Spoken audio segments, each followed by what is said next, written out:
Boa noite, irmãos. Vamos começar mais um culto. Convido os irmãos que fechem seus olhos. Vamos agradecer ao Senhor porque estamos aqui. Obrigado, Senhor, por mais um dia que o Senhor nos deixe com vida, com saúde. Obrigado porque o Senhor nos trouxe aqui, Deus, em paz, em segurança. E seja, Senhor, recebendo, Pai, todo louvor e toda adoração que a Ti prestaremos, ó Deus. Seja bem-vindo, ó Deus, no nosso culto, em nome de Jesus. Amém.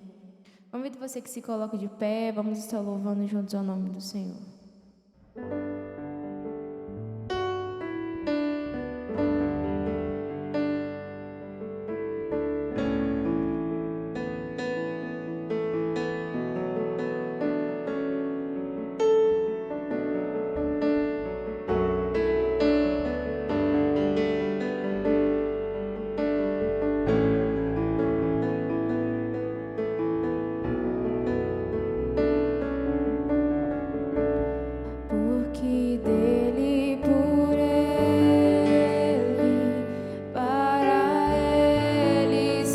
Todas as coisas a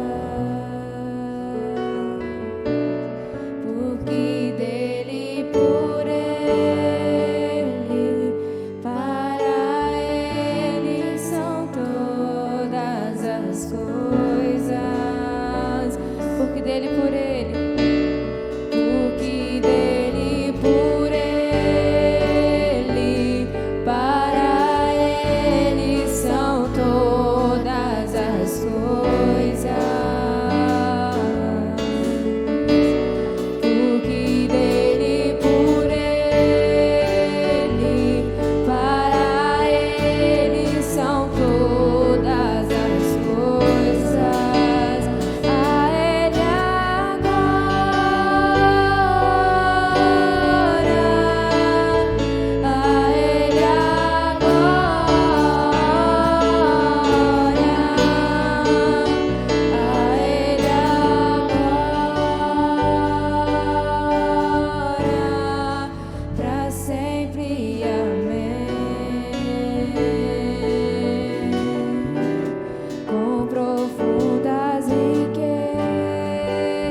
durante o próximo cântico, os irmãos têm a oportunidade de trazer os dízimos e as ofertas.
Que seja comparável ao Senhor, Deus.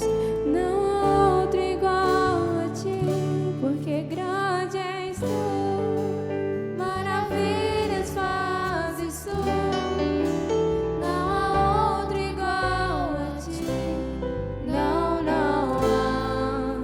não há outro igual a ti, Senhor.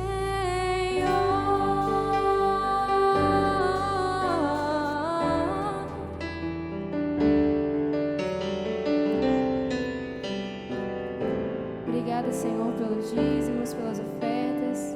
Obrigada, Senhor, por ser um Deus de provisão nos nossos lares, ó Deus. Obrigada por sempre sustentar, ó Deus, a Tua obra aqui nessa localidade. Obrigada, Senhor. Muito obrigada por tudo que o Senhor tem feito em nossas vidas. E obrigado por aquilo que o Senhor é, Pai. Em nome de Jesus. Amém. Os irmãos podem se sentar.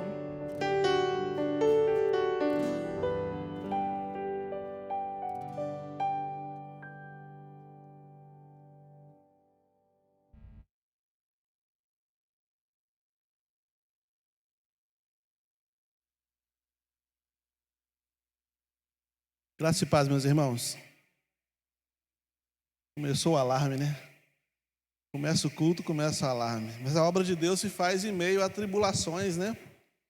É no meio dos barulhos da vida é que a obra de Deus se realiza, né? Quero convidar os irmãos a uma leitura bíblica que se encontra no Evangelho de Marcos, capítulo 14. versículo 32 ao 42. Você é muito bem-vindo aqui, tá? E Deus te abençoe poderosamente, Deus nos abençoe, né? E fale aos nossos corações pelo poder da sua palavra. Marcos 14, de 32 a 42, diz assim: E foram a um lugar chamado Getsêmani, e disse aos seus discípulos: Assentai-vos aqui, enquanto eu oro. Tomou consigo a Pedro, e a Tiago e a João, e começou a ter pavor e a angustiar-se. E disse-lhes: A minha alma está profundamente triste até a morte, mas ficai aqui e vigiai. E tendo ido um pouco mais adiante, prostrou-se em terra e orou para que, se fosse possível, passasse dele aquela hora. E disse: Abba, Pai, todas as coisas te são possíveis, afasta de mim este cálice. Não seja, porém, o que eu quero, mas o que tu queres. E chegando, achou-os dormindo. E disse a Pedro: Simão, dormes? Não podes vigiar 1 hora? Vigiai e orai para que não entreis em tentação. O espírito está preparado. Deixa eu pegar aqui. A gente está com um probleminha no nosso sistema. Vou orar pelo nosso sistema também, irmão.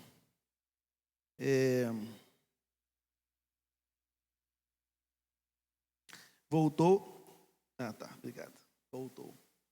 Vigiai e orai para que não entreis em tentação. O espírito, na verdade, está pronto, mas a carne é fraca. E foi outra vez e orou, dizendo as mesmas palavras. E voltando, achou-os outra vez dormindo, porque os seus olhos estavam pesados e não sabiam o que responder-lhe. E voltou terceira vez e disse-lhes: Dormi agora e descansai, basta, é chegada a hora. Eis que o Filho do Homem vai ser entregue nas mãos dos pecadores.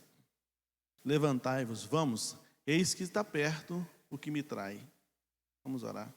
Senhor, obrigado pela tua palavra lida, pela tua misericórdia sobre nós, que garante a nossa vida, Senhor. São elas que garantem que nós não seremos consumidos, e nós te louvamos por isso.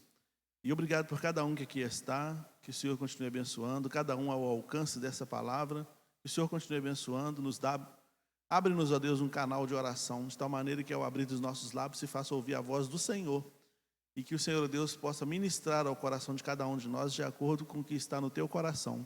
Em nome de Jesus é que eu oro e te agradeço. Amém. Era um momento de grande tensão, um momento de bastante ansiedade, bastante tristeza, bastante angústia, bastante apreensão. Jesus estava, como ele diz no texto aqui, né, angustiado até a morte. Ele sabia que já estava próximo, ele saiu da última ceia já angustiado, e quanto mais o tempo passava, mais a hora passava, mais perto estava o momento em que Judas ia chegar, juntamente com os soldados do templo, né, a guarda templária, juntamente com o auxiliar do sumo sacerdote, todo o pessoal ia chegar para prender Jesus. E ele sabia que esse momento estava muito próximo.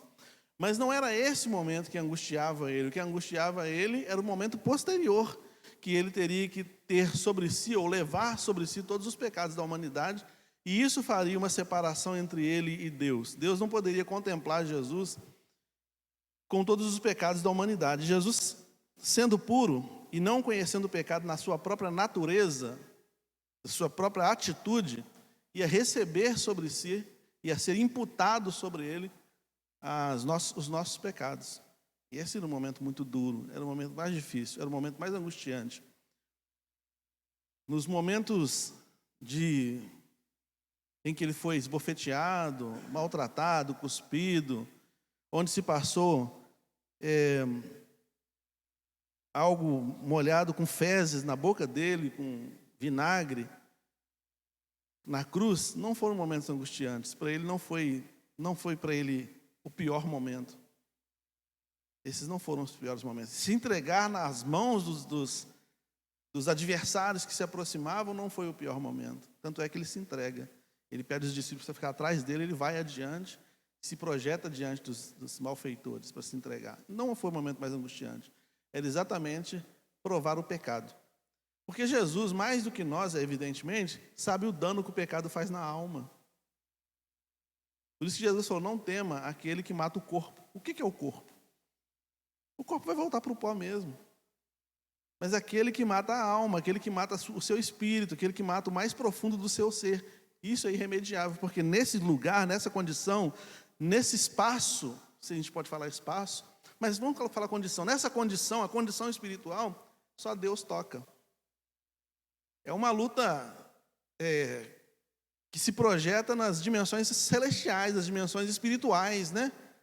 O que há de mais profundo em nós. Nós não temos domínio sobre isso, né? O que é o nosso espírito, né? Quando a Bíblia fala assim que o homem tem que dominar o seu espírito, é o seu ímpeto, né? As suas vontades, os seus desejos, que está no âmbito da alma, do inteligir, do discernir, do sentir, do pulsar. Tem a ver com a alma humana. Isso está na esfera humana. Eu posso reprimir um desejo, é a esfera humana. Mas quando o espírito está contaminado, o mais profundo do meu ser está contaminado, aquilo que dá dinamismo à minha natureza, inclusive dinamismo à meu próprio sentir, meu próprio sentimento, próprias emoções, quando isso está contaminado, só Deus pode curar. Por isso que quando Jesus chegava perto de uma pessoa enferma, por exemplo, ele chegou perto de um homem e falou assim, seus pecados estão perdoados, dentro de uma sinagoga. Aí o pessoal falou, quem é esse que pode perdoar pecados? Curar o corpo humano, fazer o braço esticar como foi feito, desencurvar uma mulher que estava por tantos anos encurvada, parar um fluxo de sangue que tinha 12 anos, e uma série de coisas foram feitas ali, fichinha. Tem um livro chamado Bandidos, Profetas e Messias. Esse livro fala sobre os muitos curandeiros que tinha na Palestina. Quando Jesus pergunta para os discípulos, quem que o pessoal está falando que eu sou? Quem vocês dizem que eu sou? Então eles confundem Jesus com tudo, confundem Jesus com um profeta, como um mestre, como um curandeiro. Tudo na esfera do corpo e da alma. Tudo na esfera do soma, físico, ou do sentir, do emocional. Mas quando fala, você é o Cristo, Filho de Deus vivo, aí já vai na esfera mais profunda. É num ponto onde nenhum ser humano é capaz de tocar, nenhum curandeiro é capaz de falar. Jesus falou, qual que é mais fácil dizer? Levanta-te e anda, ou teus pecados te são perdoados? Qual que é mais fácil? Mais fácil é levanta e anda. Mas eu tenho o poder para falar, teus pecados estão perdoados. Eu posso tocar nesse ponto, nessa profundidade. Entende? Então, por isso Jesus sabia que o dano do pecado, o dano de carregar o pecado, todo o pecado do mundo nas suas costas, o dano do pecado em si é muito mais perigoso, poderoso, danoso, do que ser entregue nas mãos dos salteadores lá, do pessoal que ia prendê-lo. Por isso que ele estava angustiado até a morte. Porque ele sabe o perigo que nós corremos e a gente não sabe. Ele sabe o risco que a gente corre e a gente mesmo não sabe, né? Então, ele diz, ele está numa crise, né? Numa crise emocional, numa crise espiritual, numa crise profunda, e ele vai para um lugar de alento, talvez, um lugar que ele já estava acostumado a ir, um lugar que tinha muitas árvores de azeite. Getsemane significa o lugar de prensar azeite, né? E o azeite é a coisa mais... Prensar azeitonas, né? E o azeite, que é o suco, né? O produto da azeitona, era a coisa mais importante na Palestina, né? O azeite era usado para tudo, era usado para remédio, era usado para fazer luz, né? As 10 virgens lá tinha azeite, né? Era usado para tudo, né? Na vida. A vida da Palestina girava em torno do azeite. Então Jesus estava na alma da Palestina, na alma do povo, do pessoal, estava ali. Ele fala, eu estou profundamente triste, estou angustiado até a morte. O texto de Marcos vai dizer que começou a sentir pavor, começou a se apavorar. Existem coisas que dão pavor na gente. Não sei se você já teve a experiência de ter pavor. Você já teve essa experiência? De sentir pavor, uma angústia profunda, dá vontade de assim, fazer um buraco, enfiar para dentro dele. O pavor que dá, pelo risco que você está correndo, talvez. Isso traumatiza, né? Tem pessoas que passam depois... o resto da vida fazendo terapia com psicólogos, até com psiquiatras, porque a alma ficou abalada num nível tal que a pessoa vai se largando, vai se deixando, né? Vai ficando em um estado deplorável. Quando tem esse choque de pavor, né? Jesus estava assim, apavorado. Lucas era médico, vai dizer que o suor dele se transformou em gotas de sangue. Grossas gotas de sangue, é assim que Lucas coloca. Tanto pavor, né? Eu não sei se você já passou por uma situação de pavor. Certamente que não igual a de Jesus. Nenhum de nós passamos por uma situação de pavor como a de Jesus. Mas nos pavores da vida, você passa na rua escura, toma muito susto, e você fica uma semana tremendo. Toda vez que você lembra daquilo, seu coração acelera. Você lembra daquilo de madrugada, você não dorme mais. Já passou por essa experiência? A sua alma está sobressaltada. Você está numa crise de ansiedade. Toda vez que você lembra daquilo, da sudorese, da pânico. Você não consegue se livrar daquele sentimento ruim que aquela lembrança traz. Jesus estava muito mais do que isso, bem apavorado. E ele vai então para o lugar e ele leva seus amigos, 11 deles. Um já não era mais amigo, mas ele leva os 11.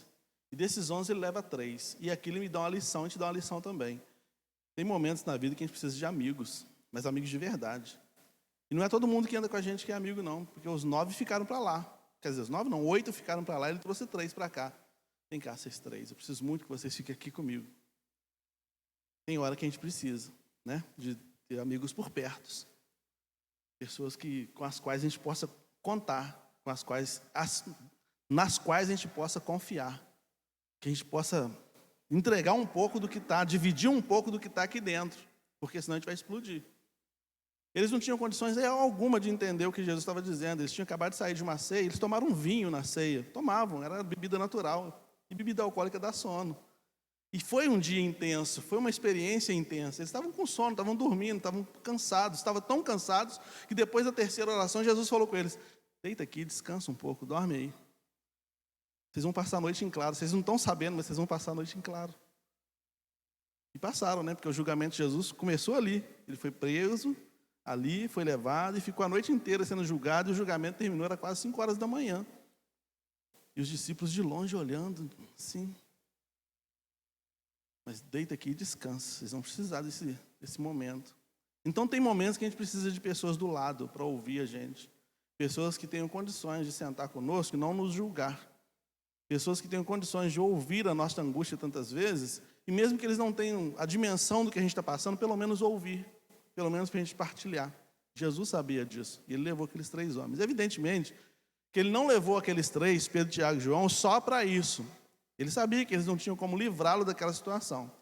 Ele levou para vigiar. Quando ele fala vigia, é para tomar conta mesmo. Toma conta, gente. Presta atenção aí, me ajuda a olhar. Às vezes a gente precisa de pessoas que nos ajudem a ver a nossa situação de uma maneira mais ampla.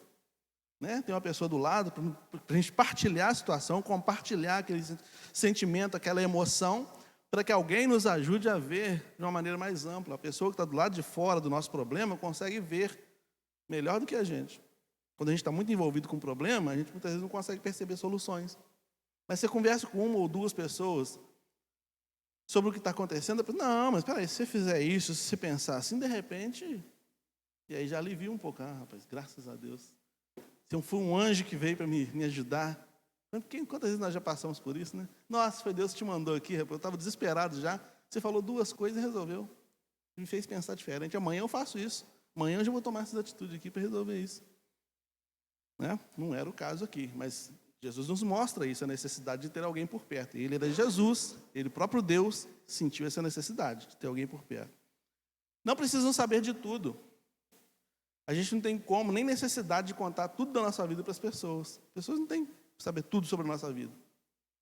Mas pelo menos uma parte, às vezes é importante a gente desabafar. A parte que não compromete outras pessoas, né? A parte que não compromete outras coisas, uma parte que não vai te deixar refém na mão da pessoa que ouviu, porque amanhã ele pode se tornar seu inimigo, né? Judas foi amigo dele 3 anos, depois virou inimigo. Muitas pessoas que são nossos amigos e se tornam nossos inimigos, se tornam as piores testemunhas contra a gente, né?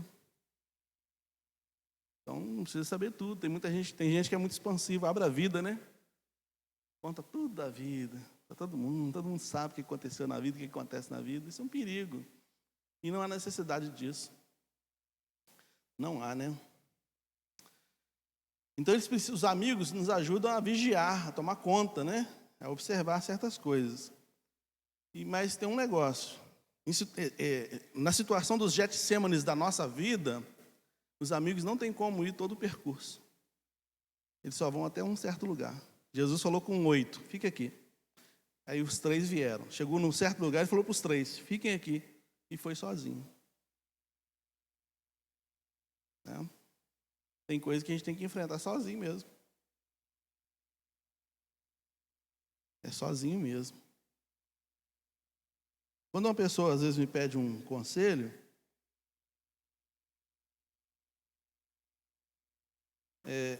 eu evito, eu penso nas palavras que eu vou usar para a pessoa não se sentir induzida a dizer, o pastor falou para fazer isso. Porque tem gente que precisa de um aval, o cara está interessado em fazer um negócio, ele quer fazer um negócio, ela quer fazer um negócio, tomou uma atitude e só precisa de um aval, só precisa de alguém que fala assim, faz isso, fulano. Se for um pastor, então, faz isso, fulano. Aí depois ele transfere a culpa, né? Eu fiz porque o fulano que falou para fazer. Aí a gente já escutou isso, mas se falar para você pular no buraco, você pula.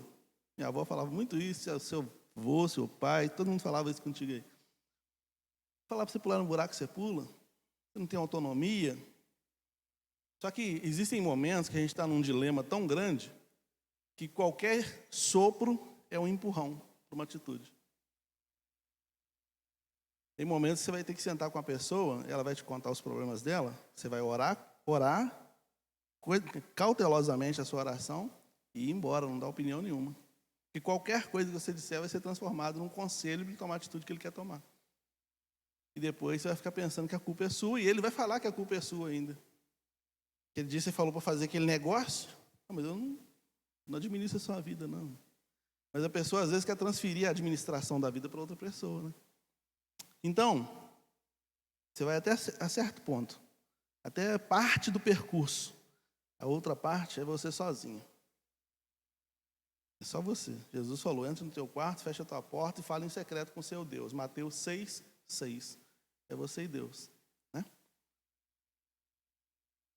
Pavor, angústia, como o texto colocou aqui, não tem como compartilhar.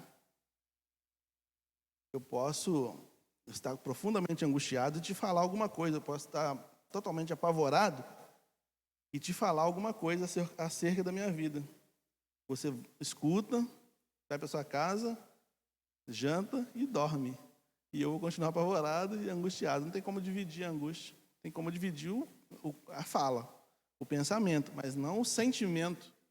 Não tem como eu passar o sentimento, né? Então é sozinho mesmo, é você e Deus lá no cantinho.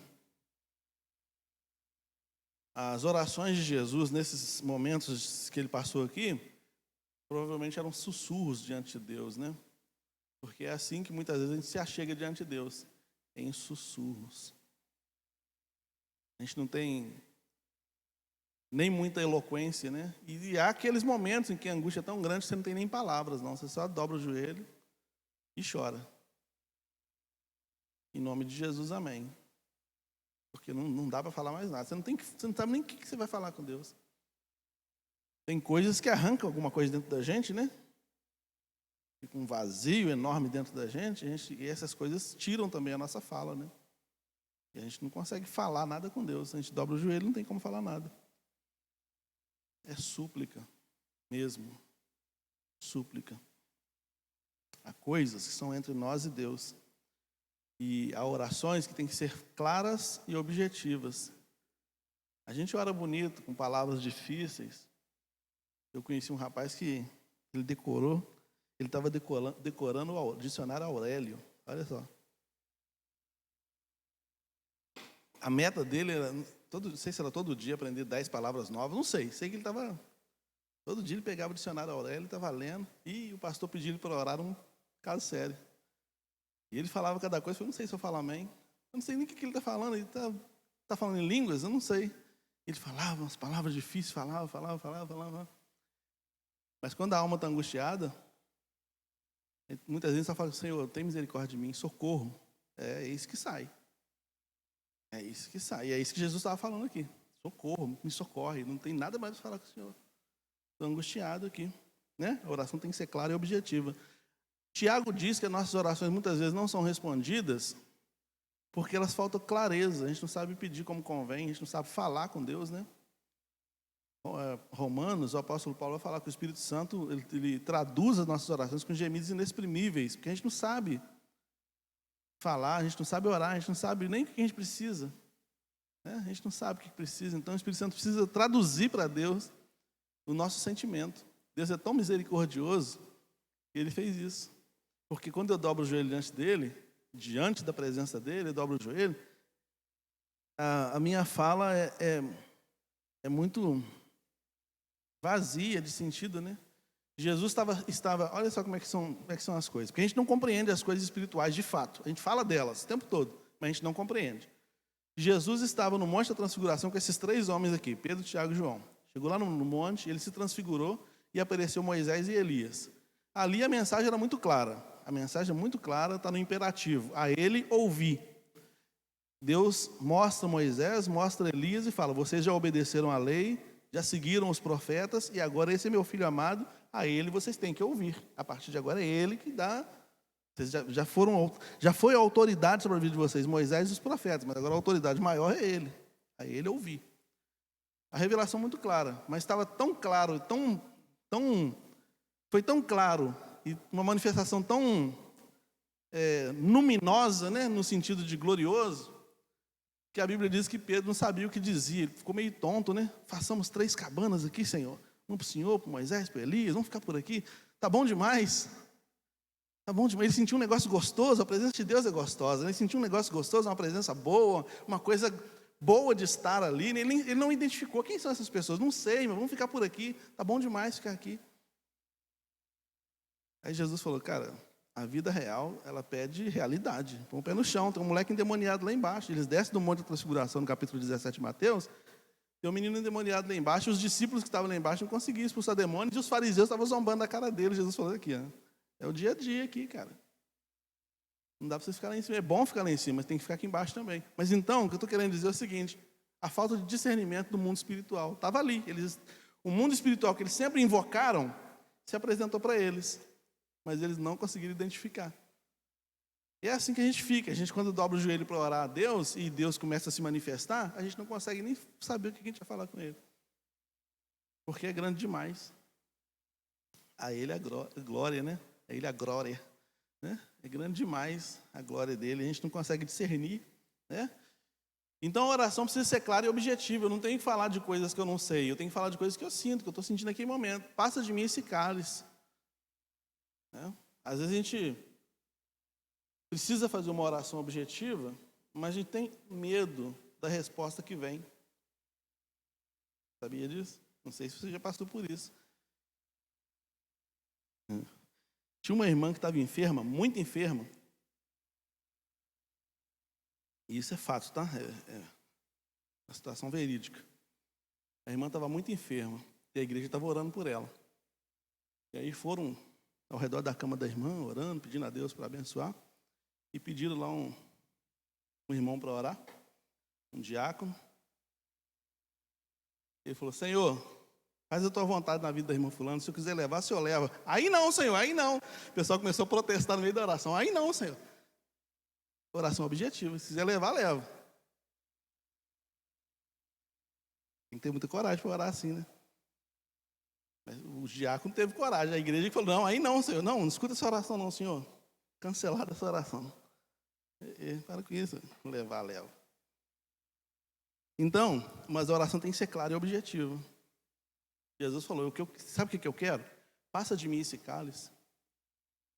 Passa de mim essa angústia, esse momento, essa situação.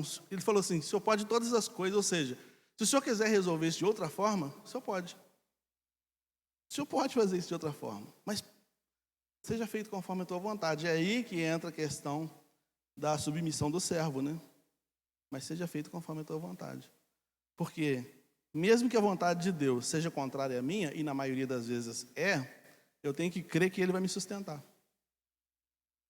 Eu tenho que crer que Ele é suficientemente poderoso, Ele não pode tudo, Ele é suficientemente poderoso para me guardar, sustentar, controlar minhas emoções, meus sentimentos. Está escrito lá. Nossos sentimentos, nossas emoções, será guardado em Deus, e a paz que excede todo entendimento humano virá sobre nós. Está lá em Filipenses 4, 6 e 7. Né? O apóstolo Paulo falando sobre isso. A oração tem que ser de forma intensa. Ela tem que ser intensa e intencional. Né? Intensa e intencional. Ela tem que ser intensa para eu me lembrar dela de noite. Porque às vezes o que eu orei de manhã, não me lembro de noite. Né? Às vezes a gente fala uma coisa com Deus de manhã, aí acontece um negócio durante o dia que tem a ver com a oração que você fez, mas você nem se tocou, nem deu. No final do dia você está dando, gente, aconteceu esse negócio, eu tinha orado sobre isso de manhã, olha como é que deu. A gente na hora nem percebeu. Então, a oração intensa e intencional, ela tem que me deixar alerta, vigilante nisso também. Opa, eu orei isso, então vou prestar atenção. Prestar atenção nisso aqui. Tinha uma irmã que eu recebi ou assisti um vídeo de uma missionária que foi pregar numa igreja, uma missionária famosa. E a irmã que ia levá-la, ia pegar ela no aeroporto e levar para a igreja, falou com ela na conversa, né? Se orientando lá, combinando como é que ia ser o encontro. Eu vou te apresentar meu marido é um grande missionário. Ele é um grande missionário, ele é um presbítero missionário, o homem é bom. Meu marido é uma benção. E chegou com o carro lá, pegou a missionária, colocou no carro. A missionária olhou no carro, não viu o marido. A moça já se adiantou. A Bíblia do meu marido está aí, ó. A Bíblia dele aí. Já viu essa, né? A Bíblia dele aí, ó. Aí a missionária também, que homem misterioso é esse, né?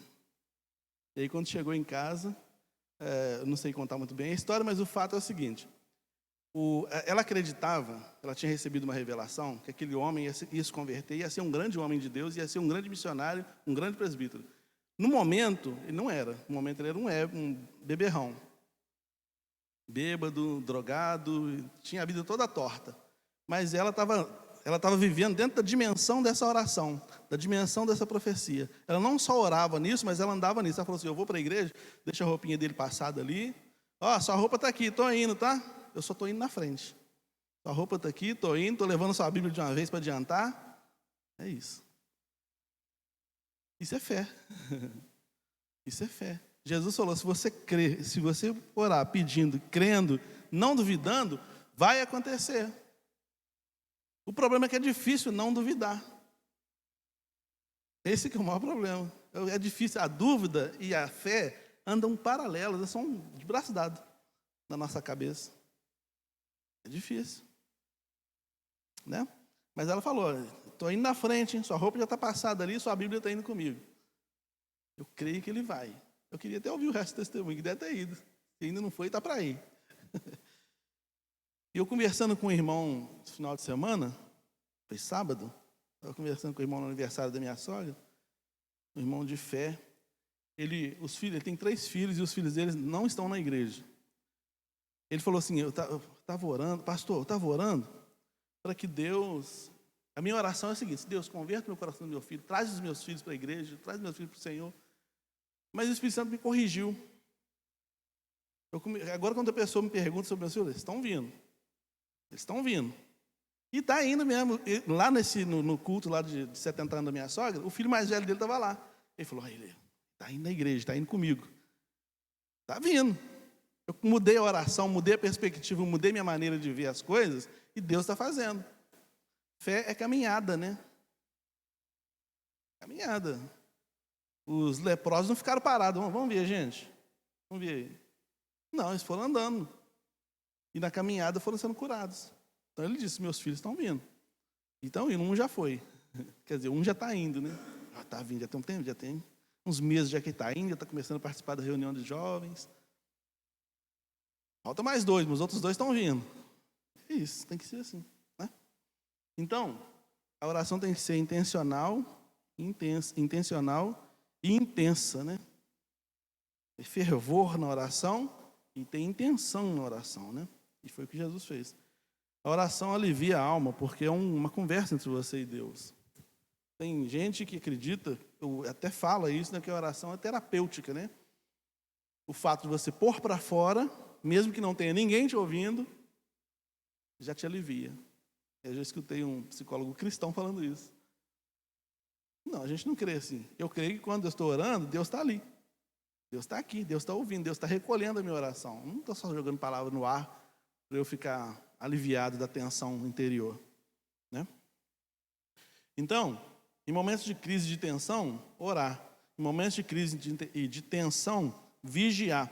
Vigiar para não ser enredado, para não ser enganado.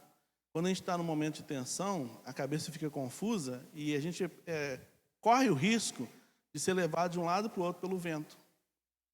Vento de doutrina, decisões que muitas vezes a gente toma errado porque a cabeça está cheia, o coração está cheio, a alma está angustiada. Repara para você ver, quando você tem um problema muito grande para resolver, você resolve um montão de outros problemas menores na sua vida. Repara para você ver. Talvez tem coisa que você estava empurrando com a barriga um tempão, você começa a resolver, você vai desembolando tudo. E o grandão está lá. Mas é porque você não tem condições de enfrentar o grandão e resolver o grandão, você resolve todos os pequenininhos em volta. Repara para você ver. Se você nunca reparou isso, repara para você ver. Como é que você como é que você para de protelar e começa a resolver as coisas pequenas. Né? Então, quando a gente está com a alma angustiada, como aconteceu com Jesus, a gente fica vulnerável, né? E aí pode ser enganado, enredado. Eles podiam ser enganados pelas próprias pessoas que vinham prender Jesus. Isso estava acontecendo com Timóteo, né? Paulo escreve uma segunda carta a Timóteo, porque o próprio Timóteo estava começando a desconfiar que Paulo talvez não fosse o que ele estava dizendo que era. Porque tinha muita gente na igreja de Colossos e outras igrejas que dizia isso. Esse Paulo aí não engana nós não. Hein? Coríntios, aí Paulo tem que escrever 4 cartas para Coríntios, e na segunda carta, na primeira carta, na verdade, ele começa a defender o apostolado dele. Ele começa a falar, eu sou assim, aconteceu isso, eu vi Jesus. Ele começa a explicar por que ele é apóstolo. Fiquei sumido 14 anos mesmo, estava estudando, fui procurar os apóstolos depois, não sei o que, me juntei a eles e tal. Ele começa a dar, porque o pessoal estava meio cabreiro com ele, e o próprio Timóteo também começou a ficar com uma certa resistência com relação a Paulo de Tarso. Então, podia acontecer de Judas com todos os outros ali convencer um daqueles outros discípulos a passar para o lado de lá. Então vigia, fique esperto para você não ser enganado. Vigia, fique esperto para você não blasfemar. Porque às vezes no momento da angústia, quando as coisas não estão dando muito certo do nosso lado, a gente corre o risco de brigar com Deus. Apontar o dedo no nariz de Deus. Né? Elias foi fazer um negócio desse, né? Elias falou, mas peraí, mas você não está sendo Deus suficiente para mim não, é? Por isso que eu estou aqui, você está fazendo no fundo da caverna, Elias. Por causa disso que eu estou te falando. Mataram os seus profetas todos. Agora a minha cabeça está a prêmio também. Se eu não correr, o Senhor não protegeu os outros, vai proteger a mim? Eu estou escondido mesmo. Aí Deus chama ele para a porta da caverna, mostra um montão de coisa, né? Terremoto, trovão, raios, tempestade, mostrou tudo para ele. E pergunta de novo, o que você está fazendo aí, Elias? Ele faz as mesmas queixas, né? Mataram seus profetas tudo, não sei o quê, agora Jezabel quer meu pescoço, não sei o quê. Quase blasfemando contra Deus, que ele está dizendo, você não protege ninguém, cara, você tem um montão de profetas, matou todo mundo. Aí Deus falou, Elias, você não sabe de nada, cara. Tem um montão de profetas aí, que não curvaram, 7.000 profetas não se dobraram perante Baal, cara. Você está achando que você está sozinho, Elias? Você está achando que você inventou a roda? Está achando que você é o quê? Elias merece atenção especial e os outros todos. E a gente às vezes pensa assim, que a gente merece uma atenção especial. Né? Senhor, eu estou na igreja todo dia, eu sou dizimista fiel, eu sou ofertante, eu já escutei isso. Por que está acontecendo isso comigo, pastor? A pessoa brigando comigo como se eu fosse Deus. Por que está acontecendo isso comigo, pastor? Eu não admito que aconteça isso comigo, não. Eu sou dizimista, eu frequento o culto, eu faço isso, eu sou ofertante, eu ajudo os pobres. Fez uma lista de coisas, como se Deus falasse assim, meu Deus do céu, gente, corre lá, ajuda lá, porque do jeito que essa pessoa é aqui... Não, fazer isso tudo, Jesus falou, depois que você fizer isso tudo, olhe para você e fala, eu sou inútil. Está escrito, não está escrito? Não tem justiça própria, Deus não tem que te abençoar porque você é dizimista, Deus não tem que te abençoar porque você é ofertante, Deus não tem que te abençoar porque você frequenta culto, eu sou membro da igreja, Deus não tem que te abençoar porque eu sou pastor, nada disso. Ele não tem que abençoar. Aliás, de fato, ele não tem que abençoar, ele só abençoa por misericórdia. A gente é abençoado até quando a gente acha que não está sendo abençoado. né? Elias, deixa eu te falar uma coisa. É o melhor para você. Não acredito. É o melhor para você. É igual Paulo, né? Paulo, deixa eu te falar uma coisa. É o melhor para você. O que? Esse espinho? É o melhor para você. É o melhor. Pode ter certeza disso. Isso aí é para melhorar você por dentro. É para mudar você. Sabe essa presunção sua, Elias? Isso tem que acabar, cara. Você fez descer um fogo do céu, você orou aí, o fogo desceu, daqui a pouco você vai começar a contar essa história aí. Quer que desce um fogo do céu aí? Os discípulos de Jesus nunca fizeram isso, falaram isso, né?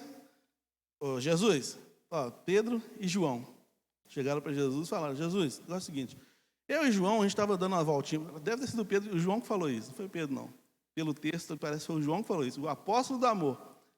Eu e o Pedro estava dando uma voltinha por aí, a gente viu um cara ali, estava pregando ali no seu nome, ali expulsando demônio no seu nome, curando gente no seu nome. A gente falou com ele aqui, vem andar com a gente, vem ser discípulo dele. O cara não quis, não, Jesus.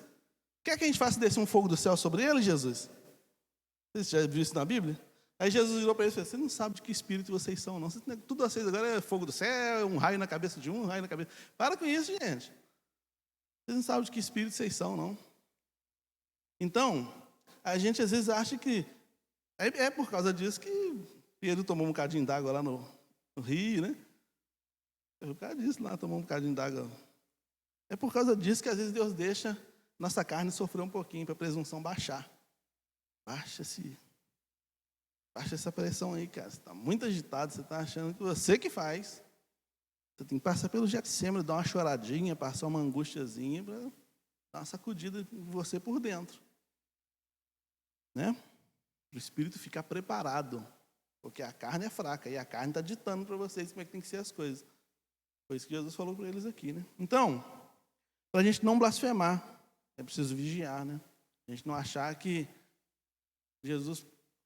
claro que Jesus não ia fazer isso. Mas, de repente, alguém ali, um Pedro, um Tiago, um João estava mais perto, de repente um João estava mais perto. Isso. Jesus aí, acompanhei a vida dele. Só fazia o bem, gente. E agora acontece isso tudo aí, pelo amor... Porque dentro da teologia deles existia a teologia do puro e do impuro. Na teologia do puro e do impuro, todos os males que vinham sobre a vida de uma pessoa tinha a ver com lei do karma, com outra linguagem, né? Mas tinha a ver com lei do karma, outras coisas assim. Todo mal que vinha sobre a vida de uma pessoa só veio sobre a vida da pessoa porque ela merecia isso. Deus estava tratando com ela. Então, dificilmente eles compreendiam que uma pessoa boa passasse por problemas. Dificilmente, e hoje em dia a teologia da prosperidade fala a mesma coisa. Dificilmente se entendia que uma pessoa passasse por problemas sendo uma pessoa boa. Por isso que os amigos de Jó falaram com Jó: confessa, Jó. Jó, você não engana a gente não, você está enganando a gente, mas Deus não está... Aí, ó, você está sofrendo por causa disso. Jó falou: mas eu tenho certeza, gente, eu não fiz nada não. Fez, Jó. Deus não ia te punir à toa não. Então eles acreditavam assim. Então é possível que um João, um Pedro, um Tiago olhasse para Jesus e falasse: está sofrendo tanto assim? Será que ele realmente é de Deus? Porque foi o que pensaram com relação ao apóstolo Paulo, né? E o apóstolo Paulo tem que defender o apostolado dele, a chamada dele, para mostrar que entre ele e Deus estava tudo ok. Era a dinâmica de Deus e que é diferente da nossa. A compreensão de Deus e o dinamismo de Deus de manobrar como é que fala? Alimentar os sistemas, né? Alimentar todos os processos. A dinâmica de Deus é diferente da nossa. Ele vai no âmago das coisas, né? A gente só fica na superfície. Então a gente só vê a partir da superfície. Então, para a gente não blasfemar, porque de repente alguma coisa que está acontecendo está além da nossa compreensão. Portanto, sejam poucas as suas palavras, diz o profeta menor, né? Deus está no céu, você está na terra, sejam poucas, portanto, a sua palavra. Precisamos vigiar para que a convicção interna nossa convença o nosso exterior. É o que eu comecei a falar lá atrás. É a tradução do Romanos 12, né? Na nossa consciência, nós já entendemos sobre a nossa salvação, né? Nós entendemos as coisas espirituais, entre aspas, na nossa consciência. Mas muitas vezes o nosso corpo milita contra isso, né? Não aceita isso. Então ele fala: olha, o espírito está preparado. A cabeça de vocês já entendeu a mensagem. Mas o corpo, a carne é fraca, a natureza humana é fraca. E cuidado com ela. Faça com que você se converta, né? Que toda a natureza interna convertida, converta também o externo, a mente, o corpo. Romanos 12, 2, né? Transformai-vos pela renovação de quê? Do vosso entendimento. Transformai-vos. A partir daquilo que você entendeu, permita que isso se torne carne, seja transformado. Né? Então, precisamos vigiar para que isso que você está ouvindo aqui agora, isso que eu estou ouvindo aqui agora, seja transformado em vida. Não enriqueça o intelecto. Entende? Não seja uma coisa para enriquecer o meu intelecto, mas que seja mesmo a conduta, alguma coisa que vai me dar direção de conduta. Minha vida vai ser conduzida a partir da informação que eu recebi da palavra. E é isso que é o transformai-vos, que o apóstolo Paulo fala em Romanos 12, 2, né? É quando é o coro lá com Tiago, que fala, seja praticante, não apenas ouvinte. Porque às vezes eu sou ouvinte, eu ouvi a mensagem, eu ouvi a palavra, achei bonito, Deus falou comigo, mas a minha vida nunca vai mudar, porque não tem a ver com uma varinha de condão, uma biblinha de condão, e agora em diante, não. Quando eu aceitei Jesus, eu entendi a mensagem, eu sabia que precisava aceitar Jesus, eu estava com um maço de cigarro no bolso e fumei uma semana ainda. É atitude, eu tenho que falar, peraí, eu tenho que parar. Né? O pecado não vai sair da minha vida, da sua vida, como uma varinha de condão. Aceitei Jesus, agora eu virei um anjo. Nasci uma asinha, vou levitar, voar por aí como um anjo. Não, você vai ter problemas, vai ter dificuldade, vai ter vontades, vai ter desejos, vai ter uma série de coisas que você vai ter que dominar. O apóstolo Paulo falou, aquele que furtava, não furte mais. É uma atitude sua. Entende? Então, eu tenho que vigiar para que a minha convicção interna, a minha convicção de fé, ela domine meus passos, né? Temos atitude... precisamos ter atitude positiva quando ocorrerem os nossos Getsêmanes. Né? Quando eu vigio a minha mente, meu coração, entendendo que Deus está alimentando processos que eu não entendo, por trás de mim, por trás das circunstâncias, eu não entendo. Quando eu me fixo nessa convicção, então meu coração vai ganhando paz. Olha, eu não estou entendendo nada, está ruim, está difícil, mas Deus sabe o que faz. É o que Jesus fez, né? Seja feito conforme a tua vontade. Jesus sabia tudo o que ia acontecer. Sabia perfeitamente. Mas ele aqui está sendo um exemplo para mim e para você. Porque eu e você não sabemos o que vai acontecer amanhã. Mas eu preciso ter essa convicção de falar, olha, eu preciso ter uma atitude positiva diante das dificuldades. Mas Deus sabe o que faz. É nessa perspectiva que eu tenho que ir. Para não preferirmos o sono do que a vida real. Preferimos o torpor do que a vida real. Aqui é claro que eu estou fazendo uma alusão ao sono dos discípulos no texto, né? Às vezes, quando a gente está com a alma muito angustiada, dá vontade de dormir. Não é isso? Você dorme, porque aí você sai da realidade. No mundo, quando a pessoa está passando por uma angústia, ela usa drogas, bebe, faz um montão de coisa para sair da realidade. Ela não quer pensar, então ela quer sair da realidade. Muita gente quer dormir, você quer deitar, dormir, não quer acordar. Você quer acordar, se acordar, e quando acordar, na perspectiva de que foi só um sonho. Mas aí você acorda, o problema está lá. Aí o que você faz? Volta a dormir. Lembra de quem de novo? Elias.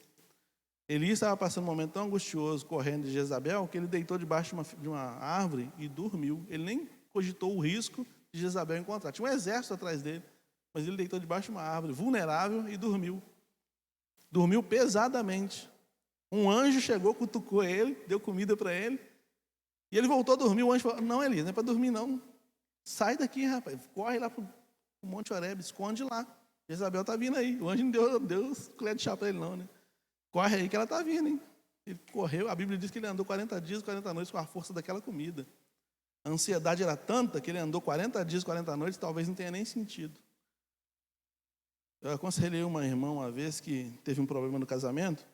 Ela pegou a moto dela e sumiu. Tipo assim, enchi o tanque e vou andar até o tanque acabar. Sumiu. Engraçado que eu não sabia disso, assim, eu sabia do problema que ela tinha enfrentado. Eu falei assim, toma cuidado. Ela veio conversar comigo uns dias depois. Eu falei, você toma cuidado, porque quando você está com a alma angustiada do jeito que você está aí, você toma decisões muito precipitadas e perigosas, que podem ser letais. Por exemplo, eu falei desse jeito, falei, por exemplo, você pode pegar um carro, uma moto, alguma coisa e sair em disparada. Eu falei, eu fiz isso. Eu não sabia que ela tinha feito. Eu falei, eu fiz isso. E ela falou, eu não via a velocidade. Eu acelerava, e não via a velocidade. Eu falei, você podia ter morrido. Então, o momento da angústia, os momentos de Getsêmani podem nos levar a esse tipo de atitude. Né? A gente quer sumir, dormir, como os discípulos dormiram, pegar um carro, uma moto e sair em disparada. Aconteça o que acontecer, eu estou aqui. Vamos ver, então, onde der, deu.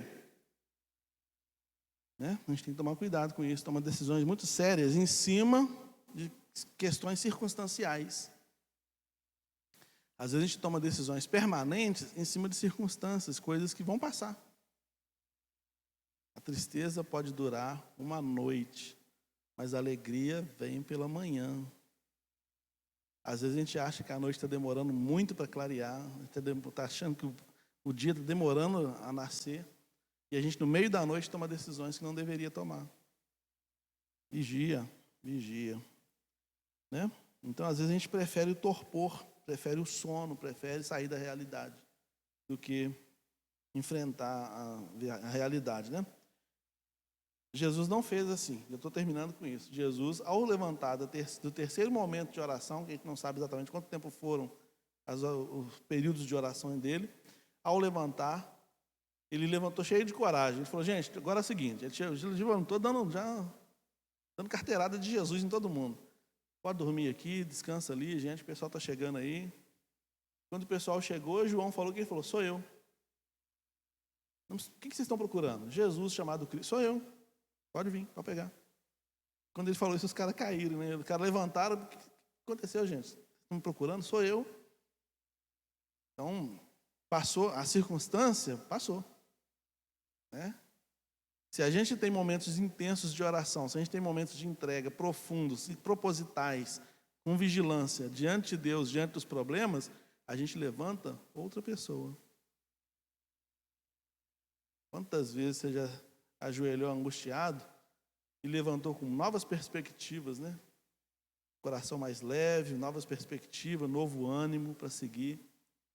Muitas vezes isso não acontece porque, na maioria das vezes, o inimigo nos impede de orar. Ele prefere nos manter na angústia, prefere nos manter ali apavorados.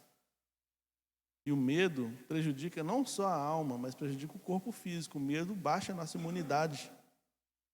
Você fica doente, fisicamente você fica doente quando você está amedrontado. A imunidade é baixa. Precisamos vigiar, então, para nós repararmos o agir de Deus, porque uma coisa é certa. Deus está agindo o tempo todo. Jesus falou, meu pai trabalha até agora. Deus é dinamismo puro. Deus não fica parado de vez em quando, dá uma descansada, agora eu vou dar uma descansada aqui. Não, Deus está sempre em ação. Sempre em ação. Para a minha vida e para a sua vida. Sempre agindo. Se Deus não tivesse em ação constantemente, nós já estaríamos mortos. Mas Ele está agindo constantemente.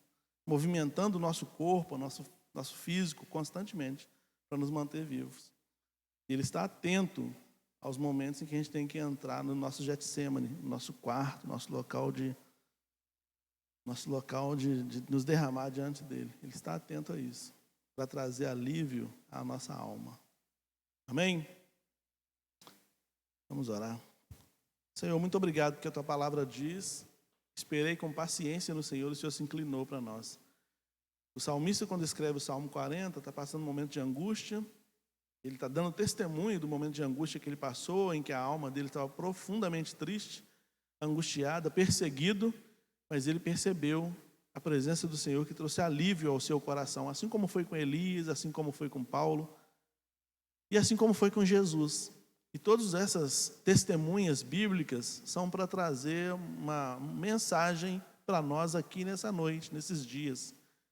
Dias que precisamos de vigilância, dias que precisamos de oração, na verdade todos os dias precisamos, mas nos ajude, Deus, em nome de Jesus, a recuperarmos desses textos, dessas leituras, recuperarmos os testemunhos de fé dessas pessoas, da pessoa de Jesus, que levantou diferente daquele momento de oração, que se entregou de forma intencional em oração ao Senhor, recebeu do Senhor o alívio e pode assim, ó Deus, dar a nós, ó Deus, o mesmo alento. A palavra diz que se quisermos deixar diante do Senhor a nossa ansiedade, transformando essa ansiedade, essa angústia em orações, súplicas e ações de graça, certamente experimentaremos uma paz que excede todo entendimento humano. Nos ajuda, Deus, a viver nessa perspectiva em nome de Jesus. Nesse mundo, onde a Tua palavra diz que teremos aflições, o tempo todo a nossa alma sofre com as coisas que a gente tem visto, com as coisas que a gente tem percebido, muitas vezes com as coisas que nós temos sofrido. Essa é a natureza deste mundo, mas nós não somos deste mundo. E nós te invocamos ao Senhor, ó Deus, para que a nossa alma fique suspensa nas mãos do Senhor, de tal maneira que, ainda que nosso corpo venha a sofrer, nosso espírito esteja sempre preparado, Deus, para servir ao Senhor. Em nome de Jesus eu oro e te agradeço, na certeza que o Senhor pode fazer muito mais além daquilo que pedimos e pensamos. Em nome de Jesus, amém. Deus nos abençoe, irmãos. Vamos fazer assembleia no quarto domingo, tá, Adriano? Sem ser domingo agora, no outro domingo, que esse mês tem 5, a gente faz assembleia, tá bom? Então, se você tiver algum assunto do interesse da igreja, traz para a gente